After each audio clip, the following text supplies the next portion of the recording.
नमस्कार। आप सभी का स्वागत है आपके अपने YouTube चैनल में जिसका नाम है संजू हिंदी क्लासेस। तो आज हम हरिवंश राय बच्चन द्वारा रचित कविता आत्मपरिचय पढ़ेंगे। ये कविता हरिवंश राय बच्चन ने स्वयं के ऊपर लिखी है, अर्थात इस कविता में उनका पूरा व्यक्तित्व झलकता है। हरिवंश राय बच्चन एकमात्र ऐसे कवि थे जिन्होंने अधिकतर रचनाएं अपने स्वयं के ऊपर लिखी हैं। उनका जन्म सन 1907 में इलाहाबाद में हुआ। इन्होंने हिंदी साहित्य को बहुत महान रचनाएं दी हैं, मधुशाला, मधुबाला, मधु कलश, निशा निमंत्रण इत्यादि। उनका पूरा वाङ्मय बच्चन ग्रंथावली के नाम से 10 खंडों में प्रकाशित है। सन 2003 में मुंबई में इन महान कवि का निधन हुआ।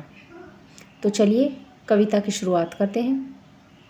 कवि कहता है, मैं जग जीवन का भार लिए फिरता हूँ, फिर भी जीवन में प्यार लिए फिरता हूँ। कर दिया किसी ने झंकृत जिनको छूकर, मैं सांसों के 2 तार लिए फिरता हूँ। यहाँ कवि कहते हैं कि संसार में हर मनुष्य के जीवन में कठिनाइयाँ, विपदाएँ आती हैं। तो उसी तरह मेरे जीवन में भी बहुत कठिनाइयाँ हैं, बहुत मुसीबतें हैं, जीवन की जिम्मेवारियाँ हैं। फिर भी जीवन में प्यार लिए फिरता हूँ, लेकिन इतनी जिम्मेदारियाँ और इतनी परेशानियाँ होने के बावजूद मेरे जीवन में बहुत प्यार है, अर्थात मैं जीवन में अपने जीवन को प्रेम से भरा रखता हूँ। कर दिया किसी ने झंकृत जिनको छूकर, मैं सांसों के 2 तार लिए फिरता हूँ। आगे कवि कहता है, उन्होंने अपने हृदय को सितार से तुलना की है। कवि कहता है कि सितार रूपी हृदय, मेरा जो सितार रूपी हृदय है उसको किसी ने छूकर झंकृत कर दिया है। किसी ने मतलब उसके किसी प्रिय ने, और झंकृत करना मतलब झंझोर देना, एक तरह से कवि के हृदय को छूकर उसमें प्रेम भर दिया है। तो यहाँ कवि कहते हैं, मेरे सितार रूपी हृदय को मेरे किसी प्रिय ने छूकर उसमें प्रेम भर दिया है। अब मैं सांसों के 2 तार लिए फिरता हूँ। अब मैं अपने जीवन में केवल सांसों रूपी ये 2 तार लिए फिरता हूँ। मैं स्नेह सुरा का पान किया करता हूँ, मैं कभी न जग का ध्यान किया करता हूँ। जग पूछ रहा उनको जो जग की गाते, मैं अपने मन का गान किया करता हूँ।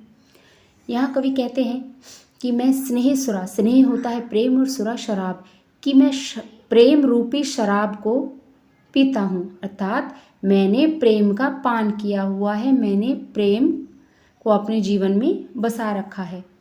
तो कवि कहते हैं कि मैं स्नेह रूपी, प्रेम रूपी शराब को पीता हूँ। और जैसे शराब को पीने के बाद आदमी अपनी धुन में मगन हो जाता है, अपनी मस्ती में मगन होता है, उसी तरह मैं भी प्रेम रूपी शराब को पीकर अपने जीवन में मगन हो गया हूँ। मैं कभी न जग का ध्यान किया करता, इसलिए मुझे जग का कुछ भी ध्यान नहीं, अर्थात मुझे किसी की कोई चिंता नहीं है। संसार में रहने वाले लोगों के बारे में मेरा ज़रा भी ध्यान नहीं जाता। जग पूछ रहा उनको जो जग की गाते, मैं अपने मन का गान किया करता हूँ। कवि कहते हैं कि ये संसार सिर्फ उनको ही पूछता है जो इस संसार की गाते हैं, अर्थात संसार के लोगों की प्रवृत्ति है कि जो लोग उसकी हाँ में हाँ मिलाते हैं, उनके अनुसार चलते हैं, उनके अनुसार कार्य करते हैं। संसार सिर्फ, ये जो जग के लोग हैं, इस संसार के लोग सिर्फ उन्हीं लोगों का गुणगान करते हैं। तो इसलिए मैं अपने मन का गान किया करता हूँ, इसलिए मैं सिर्फ अपने मन की इच्छा अनुसार ही कार्य करता हूँ। मुझे संसार के लोगों से कोई मतलब नहीं है। मैं निज उर के उद्गार लिए फिरता हूँ, मैं निज उर के उपहार लिए फिरता हूँ। है यह अपूर्ण संसार न मुझको भाता, मैं स्वप्नों का संसार लिए फिरता हूँ। यहाँ कवि कहते हैं कि मैं अपने निज, अपना, और हृदय, और उद्गार होता है अपने मन की बात किसी के सामने रखना। तो कवि कहते हैं यहाँ मैं अपने मन के भावों को, मैं निज उर के उद्गार लिए फिरता हूँ, अपने मन की बातों को किसी को बताने के लिए घूम रहा हूँ, अर्थात मैं अपने मन की बातों को, अपने मन की खुशियों को सबको बताना चाहता हूँ। मैं निज उर के उपहार लिए फिरता हूँ। मेरे हृदय ने मुझे जो भी खुशियाँ दी हैं, मैं उन्हें लेकर स्वयं घूम रहा हूँ। मैं सबके सामने वो बातें कहना चाहता हूँ, लेकिन यह संसार, यह अपूर्ण संसार न मुझको भाता, परंतु ये संसार मुझे अधूरा सा लगता है। क्यों? क्योंकि इस संसार में प्रेम नहीं है, लोग एक दूसरे से झगड़ते हैं, इसीलिए संसार कवि को अधूरा लगता है और ये संसार कवि को पसंद नहीं है, ये संसार कवि को नहीं भाता है। मैं स्वप्नों का संसार लिए फिरता हूँ, इसलिए मैं अपनों स्वप्नों का जो संसार, अर्थात कवि ने कल्पना का एक संसार बना रखा है जिसमें सिर्फ प्रेम ही प्रेम भरा है। तो कहते हैं कि मैं सिर्फ उसी संसार में घूमता हूँ। मैं जला हृदय में अग्नि दहा करता हूँ, सुख दुख दोनों में मगन रहा करता हूँ। यहाँ कवि कहते हैं कि मैंने अपने हृदय में एक अग्नि जला रखी है, अर्थात कि मेरे मन के जो भाव हैं, मेरे मन की जो पीड़ाएं हैं, वो मेरे हृदय के अंदर ही हैं और उनकी अग्नि मैंने अपने अंदर जला रखी है। सुख दुख दोनों में मगन रहा करता हूँ, लेकिन फिर भी मेरे जीवन में चाहे सुख आए या दुख आए, मैं दोनों अवस्थाओं में ही खुश रहता हूँ। जग भव सागर तरने को नाव बनाए। कवि कहता है संसार रूपी जो सागर है वो मुसीबतों और आपदाओं से भरा पड़ा है, तो इस संसार रूपी सागर से पार जाने के लिए इंसान कर्म रूपी नाव बनाता है, परंतु मैं भव मौजों में मस्त बहा करता हूँ।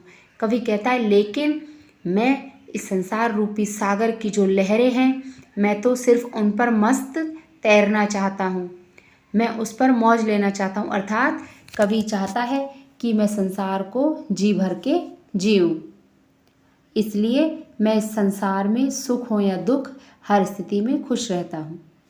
आगे कवि कहते हैं मैं यौवन का उन्माद लिए फिरता हूँ, उन्मादों में अवसाद लिए फिरता हूँ। जो मुझको बाहर हंसा रुलाती भीतर, मैं हाय किसी की याद लिए फिरता हूँ।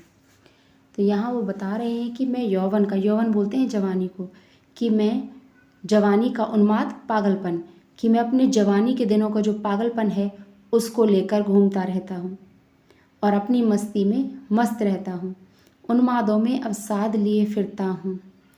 और वो कहते हैं कवि कि उन्मादों में, कि इस जवानी के पागलपन में अवसाद दुख, कि इस पागलपन के कारण, इस दीवानेपन के कारण उन्हें बहुत से दुख भी मिले हैं। कि कवि है जो जवानी के अपने अपने पागलपन में, दीवानेपन के पागलपन में घूमते रहते हैं, लेकिन उन्हें इस दीवानगी के पागलपन में बहुत से ज़िंदगी ने दुख भी दिए हैं और वो उन दुखों को भी लेकर घूमते रहते हैं। आगे कवि कहता है कि जो मुझको बाहर हंसा रुलाती भीतर, मैं हाय किसी की याद लिए फिरता हूँ। कि जब मुझे किसी प्रिय की याद आती है तो उसकी बातें, उसकी याद मुझे बाहर से हंसा जाती है, रुलाती भीतर, लेकिन अंदर ही अंदर, मन ही मन उसे याद करके कवि रोता है।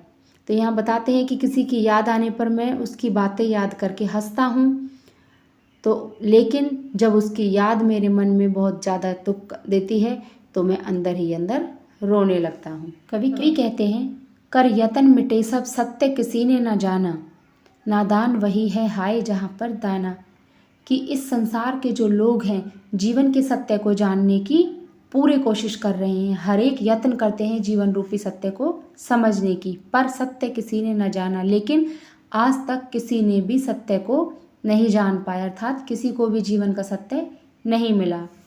नादान वही है हाय जहाँ पर दाना।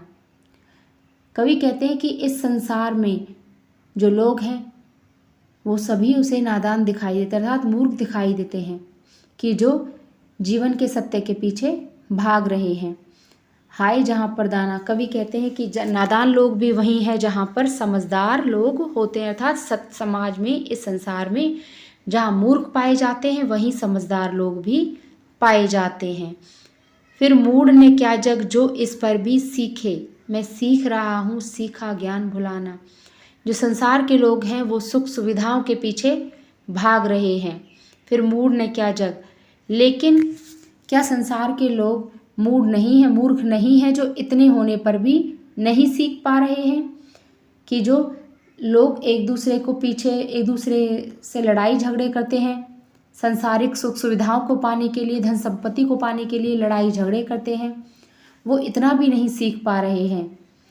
मैं सीख रहा हूँ सीखा ज्ञान भुला, लेकिन मैं तो अपना सीखा हुआ ज्ञान भी भुलाने की कोशिश कर रहा हूँ। अर्थात मेरा जो सीखा ज्ञान है, संसारिक जो मोह है, संसारिक जो ज्ञान मुझे प्राप्त हुआ था, मैं वो ज्ञान भुलाकर नई बातें सीखने की कोशिश कर रहा हूँ। यहाँ कवि कहते हैं कि मैं सांसारिक बातों को भूलकर नई बातें सीखना चाह रहा हूँ, यानी कि मैं अपने मन के अनुसार कार्य करना चाहता हूँ। आगे कवि कहता है, मैं और जग और कहाँ का नाता, मैं बना बना कितने जग रोज मिटाता। कि मैं तो, मेरे जो विचार हैं, कवि कहता है मेरे विचार तो कुछ और है और संसार के जो लोग हैं उनके विचार कुछ अलग हैं। इसलिए हम दोनों के विचार एक दूसरे से विपरीत होने के कारण मेरा इस संसार से कोई भी नाता नहीं है। मेरा इस संसार से हमेशा बैर चलता है, झगड़ा चलता रहता है। मैं बना बना कितने जग रोज मिटाता। कवि अपनी कल्पनाओं के संसार अपने अनुसार बनाता है, अपनी सुविधाओं के अनुसार कवि अपनी कल्पना के संसार रोज बनाता है और रोज उन्हें मिटा देता है। जग जिस पृथ्वी पर जोड़ा करता वह भव, मैं प्रतिपग से उस पृथ्वी को ठुकराता। इस संसार के लोग अपने जीवन के लिए सुख सुविधाएं धन वैभव इकट्ठा करते हैं। तो कवि कहता है कि जिस धरती पर इस संसार के लोग इस पृथ्वी पर अपने जीने के लिए सुविधाओं के लिए रोज नए नए वैभव नई नई सुविधाएं जोड़ते हैं, परंतु मैं प्रतिपग से उस पृथ्वी को ठुकराता। लेकिन ऐसी पृथ्वी को मैं हर कदम पर ठुकराता हूँ, अर्थात ऐसी पृथ्वी मुझे नहीं चाहिए। मुझे तो सिर्फ अपने जीवन में प्रेम चाहिए, मुझे ये धन संपत्ति वैभव से कुछ लेना देना नहीं है। अर्थात यहाँ हम कह सकते हैं कि कवि जिस दुनिया में रहता है, जिस संसार में रहता है, उसी संसार से और संसार के लोगों से अलग प्रतिकूल विचार रखता है, उनसे उनके विचार मेल नहीं खाते। कहते हैं कि मैं निज रोदन में राग लिए फिरता हूँ, शीतल वाणी में आग लिए फिरता हूँ। कि कवि है जो उसके रोदन में भी, रोदन होता है रोना, तो जो कवि का रोना है उसमें भी हमें सुर सुनाई देते हैं, अर्थात कवि के रोने में भी प्रेम छुपा हुआ है। शीतल वाणी में आग लिए फिरता हूँ, कवि की जो शीतल वाणी है उसमें बहुत ज़्यादा आग छुपी हुई है, अर्थात कवि की शीतल वाणी में कवि का जो हृदय है वो असंतोष से भरा हुआ है। तो कवि की जो वाणी है उसके अंदर भी उसका दुख छलकता है, उसकी शीतल वाणी में उसका जो दुख है, शरीर की जो उसके हृदय की आग है वो साफ झलकती है। हो जिस पर भूपों के प्रसाद निछावर, मैं वह खंडर का भाग लिए फिरता हूँ। तो कवि का जो जीवन है उसमें प्रेम में निराशा के कारण खंडर जैसा हो गया है। प्रेम में निराशा मिलने के कारण उसका जीवन खंडर जैसा हो गया है, तो वो, परंतु वह उस खंडर रूपी जीवन पर भी राजाओं के भूपों मतलब राजाओं के प्रासाद मतलब महल, वो राजाओं के सैकड़ों महल उस पर न्यौछावर कर सकता है। कि कवि को जीवन में निराशा मिलने पर, प्रेम ना मिलने पर, उसके जीवन में दुख है, लेकिन फिर भी वो अपने जीवन से खुश है, अपने जीवन में उसने फिर भी प्रेम छुपा रखा है। कवि कहते हैं, मैं रोया इसको तुम कहते हो गाना, मैं फूट पड़ा तुम कहते छंद बनाना। कवि है, कवि का मन प्रेम की पीड़ा के कारण, प्रेम में निराशा के कारण कवि का मन बहुत दुखी है, उसका हृदय रोता है, और जो उसके हृदय की जो पीड़ा है वो शब्द के रूप में बाहर आती है, तो लोग उसे, और कवि के इस रोने को लोग गाना गाना कहते हैं। मैं फूट पड़ा तुम कहते छंद बनाना। और जब कवि का हृदय का दुख बहुत अधिक बढ़ जाता है और कवि का जो दुख है हृदय का, वो शब्द बनकर जब बाहर निकलता है, वो शब्दों से अपने दुख को व्यक्त करता है, तो लोग उसे कविता का छंद बनाना कहते हैं। क्यों कवि कहकर संसार मुझे अपनाए। कवि प्रश्न करता है कि संसार के लोग मुझे कवि के रूप में क्यों अपनाना चाहते हैं।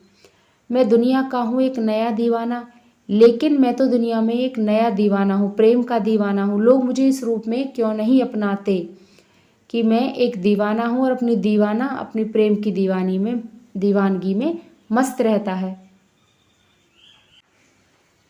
आगे कवि कहता है, मैं दीवानों का वेश लिए फिरता हूँ, मैं मादकता निशेष लिए फिरता हूँ।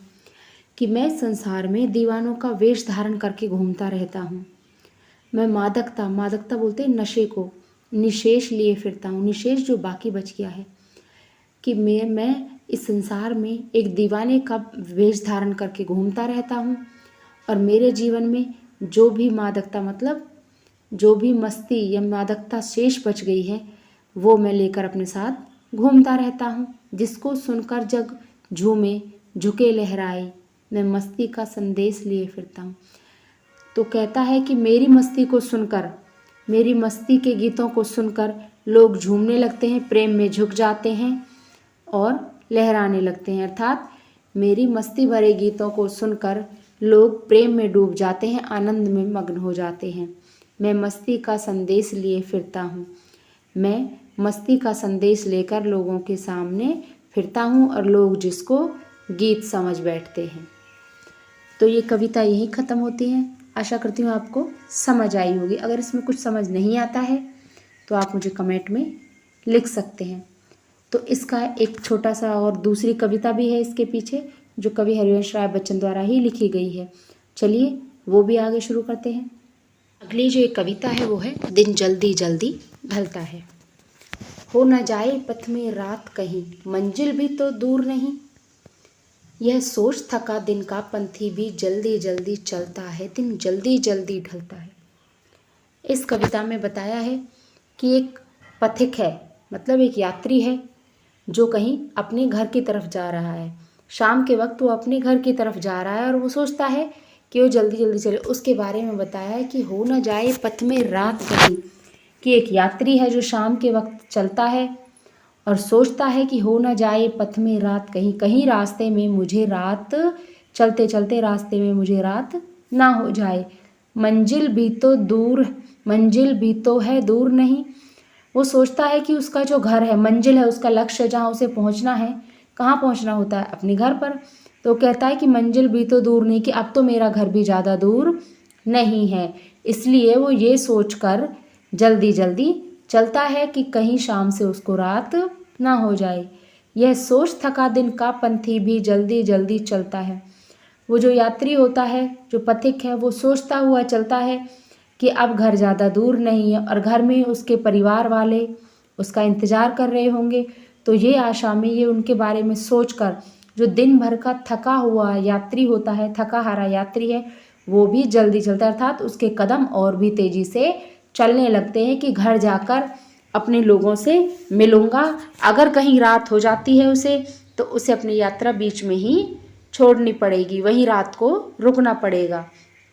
तो ये सोचकर दिन भर का थका हारा हुआ वो यात्री भी अपनी कदम तेज़ी से बढ़ाता है और जल्दी जल्दी चलता है। दिन जल्दी जल्दी ढलता है, क्योंकि शाम के वक्त दिन बहुत जल्दी, रात बहुत जल्दी हो जाती है, इसलिए वो भी जल्दी जल्दी चलता है। बच्चे प्रत्याशा में होंगे, नीडों से झांक रहे होंगे, यह ध्यान परों में चिड़ियों के भरता कितनी चंचलता है, दिन जल्दी जल्दी ढलता है। जो ये पंक्तियां हैं, इन पंक्तियों में कवि प्रकृति के माध्यम से ये बात हमें बताना चाहता है कि बच्चे प्रत्याशा में होंगे, नीडों से झांक रहे होंगे। यह दिन, जब एक चिड़िया होती है, एक पक्षी अपने बच्चों के लिए खाना दाना लेने के लिए घोंसले से जाते हैं, तो वो ये सोचते हैं कि बच्चे प्रत्याशा में होंगे। शाम होते होते पक्षी भी ये सोचते हैं कि हमारे बच्चे हमारे इंतज़ार में होंगे। प्रत्याशा, इंतज़ार, हमारे बच्चे भी हमारा इंतज़ार कर रहे होंगे, नीडों से झांक रहे होंगे। नीडों मतलब घोंसलों से, कि वो ये सोचकर कि अब हमारे माँ बाप आते होंगे, हमारे लिए खाना दाना लाते होंगे। इस आशा से जो बच्चे हैं वो अपने घोंसलों से बार बार बाहर झांक रहे होंगे और हमें देख रहे होंगे। बच्चे हमारे इंतज़ार में बैठे होंगे। यह ध्यान परों में चिड़ियों के, चिड़ियों को इस बात का ध्यान आते ही कि हमारे बच्चे घोंसलों से झांक रहे होंगे, भूखे प्यासे होंगे, हमारा इंतज़ार कर रहे होंगे। यह ध्यान चिड़ियों के पंखों में भी कितनी चंचलता भर देता था। चिड़िया भी बहुत जल्दी चंचल हो जाती है, उसकी गति भी तेज हो जाती है और वो तेजी से उड़कर अपने घर वापस आना चाहती है, अपने बच्चों के पास आना चाहती है। दिन जल्दी जल्दी ढलता है, क्योंकि कहीं उसे चलते चलते रास्ते में ही रात ना हो जाए। कवि कहते हैं, मुझसे मिलने को कौन विकल में हूँ, किसके हित चंचल, यह प्रश्न स्थिर करता पद को भरता उर में विहलता है, दिन जल्दी जल्दी ढलता है। यहाँ ये जो कविता है, ये गीत है, जो ये कवि ने अपने स्वयं के ऊपर ही लिखा है। जो कवि है वो अपने जीवन में अकेला है, अपने एकांकी जीवन के ऊपर उन्होंने, अपने प्रेम के ऊपर उन्होंने ये गीत लिखा है। तो आगे कवि कहता है कि जो पथिक है वो भी अपने रास्ते में अपने बच्चों को याद करके तेज़ी से अपने घर की तरफ जाता है। यहाँ तक कि पक्षी भी शाम के वक्त ये सोचकर कि उनके बच्चे घोंसलों से झांक रहे होंगे, तेज़ी से अपने घर पहुँचना चाहते हैं। परंतु मैं, मुझसे मिलने को कौन विकल, तो कवि है वो अपने इस संसार में अकेला है, तो वो सोचता है कि मुझसे मिलने के लिए कौन बेचैन होगा। चिड़ियों से मिलने के लिए उनके बच्चे बेचैन हैं, पथिक अपने बच्चों से मिलने को बेचैन है, पर मुझसे मिलने के लिए कोई भी व्याकुल नहीं है, क्योंकि मैं इस संसार में अकेला हूँ। मैं हूँ किसके हित चंचल, इसलिए मैं किसके लिए इतना चंचल हूँ, अर्थात मैं किसके लिए तेजी से अपने घर की तरफ भागूं। यह प्रश्न स्थिर करता पद को, ये जो प्रश्न जब कवि के मन में उठता है कि मैं किसके लिए व्याकुल हूँ, बेचैन हूँ, मुझसे मिलने वाला तो कोई भी नहीं है, यह प्रश्न कवि के पैरों को स्थिर कर देता है, अर्थात कवि को वहीं रोक देता है। भरता उर में विहलता है और कवि के मन में बेचैनी भर देता है कि अर्थात रात होने वाली है, मैं किसके लिए घर जाऊं, क्योंकि रात होने पर उसका जो अकेलापन है वो उसको और अधिक पीड़ा देगा, उसको अपनी प्रिय की याद और अधिक सताएगी। तो यह जो प्रश्न है उसके पैरों को वहीं रोक देता है और उसके मन में और अधिक बेचैनी भर देता है, कवि को बेचैन करता है। दिन जल्दी जल्दी ढलता है, क्योंकि दिन बहुत जल्दी जल्दी अब ढलने वाला है, अब बहुत जल्दी ही रात हो जाएगी और कवि की जो पीड़ा है वो और अधिक बढ़ जाएगी। दोस्तों, आशा करती हूँ आपको ये दोनों कविताएं अच्छे से समझ आई होंगी। अगर बच्चों कोई भी कविता आपको कुछ भी समझ नहीं आता है तो आप मुझे कमेंट में पूछ सकते हैं, आपको आपके प्रश्नों के जवाब जरूर दिए जाएंगे। और सबसे आखिर में मैं आपसे कहना चाहूँगी कि आप मेरे चैनल को लाइक, शेयर और सब्सक्राइब ज़रूर करिए, क्योंकि आगे मैं जो वीडियो डालती हूँ उनके नोटिफिकेशन भी आपको मिलना चाहिए, ताकि आप आगे आने वाली वीडियो भी देख पाएँ। धन्यवाद, फिर मिलेंगे आपसे अगले वीडियो में।